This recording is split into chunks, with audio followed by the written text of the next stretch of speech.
All right, this is videotaping. This is the block. I call it the Crazy African Block in Jacksonville, Florida. Trying to set up a typical red, black, and green generic Pan-African flag, Ethiopian flag. Try to set it up, the generic, not aligned to any one tribe. Just set up the red, black, and green, the Ethiopian flag, general black power stuff. Now you can see what's been going on. Red, black, green, and yellow. It gets torn down. I'm gonna walk around and show everyone. It gets torn down, breaking down. People coming with hammers and tearing it down.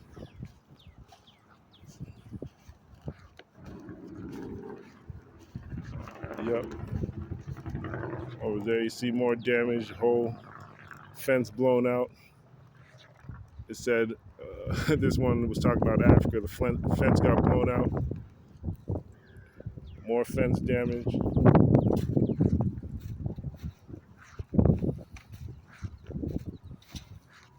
Sometimes I'd be caught up so online that I don't even know what's going on in my own backyard. This is more fence damage.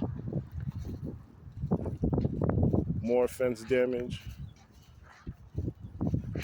Litter. I'm doing my cleaning. More fence damage.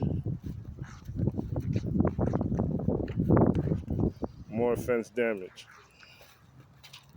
More fence damage. More fence damage.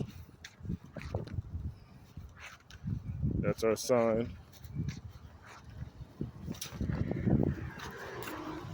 Yep, this whole lot is supposed to be basically an African royal market or family arts market. I'd said put the royal symbol on the flyer.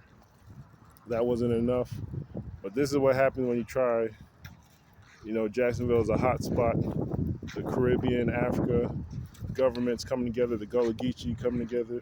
This is what happens when you try to just create African stuff without being deliberate, without having actual government support from Africa, without having people hands-on and paying attention to what's going on.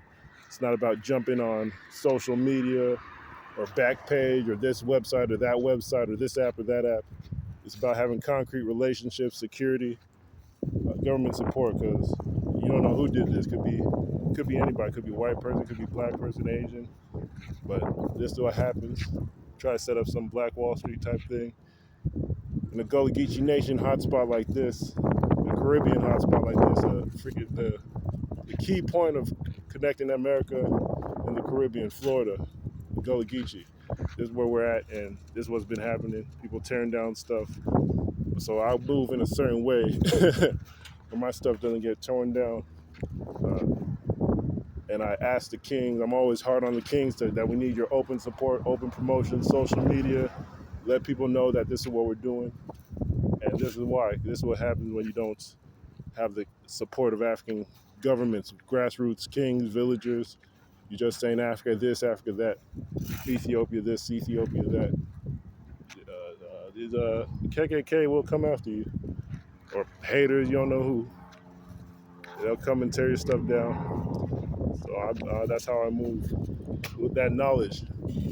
But they tore down the whole, this is supposed to be a royal African market, and they tore it down because the royals aren't really promoting it. They're not. They're in Africa. They're in the Jacksonville. They're not coming together, securing this place.